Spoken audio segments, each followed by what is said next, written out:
আপনারা অন্য জেলার হাল জানেন না, ডিমের কুসুমের ভিতরে থাকেন, যার কারণে এখান দিয়ে সারা বাংলাদেশকে অঙ্ক করে ফেলতেছেন।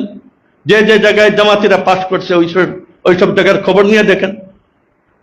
নিরপরাধ মুত্তাকি পরহেজগার, সারা মহল্লার মধ্যে মকবুল, 90 ভাগ 80 ভাগ আইম্মায়ে মাসাজিদরে বিদায় করে আপনার জামাতের লোককে ইমাম বানানো হয়েছে। মাদারিস কবজা করে ফেলছে, মাদারিসের কমিটিতে ঢুকে পড়ছে, কত জায়গার মুহতামিমকে বাদ দিয়ে দিছে। আজকে যদি এই দেশে যে ভূমিকম্প আর সাইক্লোন উঠছিল, চাঁদাবাজ বলিয়া আপনার বিএনপির বিরুদ্ধে, আমরা যদি নিউট্রাল থাকতাম, ওই জোটে তো যাওয়ার কোনো প্রশ্ন নাই, নিউট্রাল থাকতাম, তাহলে বিএনপি পাস করা খুব দুষ্কর অবস্থা ছিল। তখন টের পাইতেন যে জমিয়ত আলা এই জোটে আসার কারণে কি ফায়দা হয়েছে, জাতীয়ভাবে আমরা লাভবান। অতীতে এমন কোন মরহালা আসে নাই।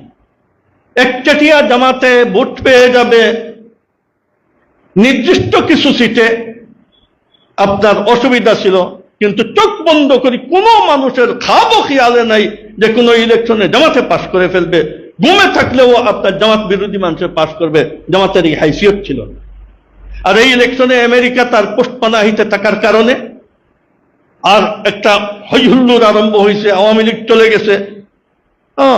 আর বিএনপি এতদিন কোণঠাসা অবস্থায় ছিল, যার কারণে এরা এই চান্সে, আর এদের মধ্যে এদের ছাত্র সংগঠনের লোকও আপনার ছিল, যার কারণে এই চান্সে তারা কাতঈ সিদ্ধান্ত নিছে তারা হুকুমত করবে, বিপুল আসনে পাশ করে। এক জমিয়ত, যে জমিয়তের কারণে কোমর ভাঙ্গি পড়ছে। আজকে এই দেশ বিএনপি চালাইতেছে, যে দেশ বিএনপি কয়েক টার্ম চালাইছে, এই বিএনপির হাতে এই দেশ। বিএনপি আমার সাথে যে আচরণ করছে, এর ভোগান্তি বিএনপি ভুগবে, এটা তো লসের কিছু নেই। আমি তো দেশ বাঁচাইলাম, আমি তো কওমি মাদ্রাসা বাঁচাইলাম, আমরা তো এই দেশের মযহব ও মিল্লত বাঁচাইলাম, আমরা তো আজাদির সাথে বিচরণ করার পরিবেশ সৃষ্টি করলাম। আমরা এই সিদ্ধান্ত যদি না নিতাম তাহলে কি হইতো?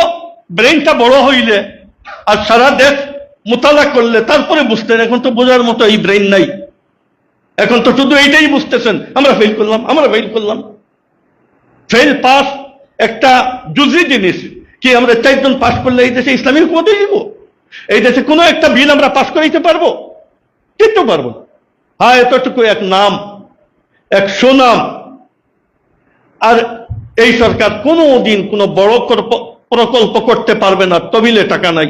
1000 বড় পণ্ডিত হন, জমি জমা না থাকে, খেতে যদি ধান না পান, তাহলে পণ্ডিতিয়ে আওলাদের পেট ভরবে না, যার জন্য কোনো বড় প্রকল্প করতে পারবে না। সামান্য রাস্তাঘাটের বাড়ির এলার রাস্তাঘাট কিছু করলাম, এতটুকু ফায়দা, আর একটা সুনাম, এছাড়া কোনো ফায়দা নেই। কিন্তু আমি তো দেশ বাঁচাইলাম, জাতিকে বাঁচাইলাম, কওমি অঙ্গন বাঁচাইলাম।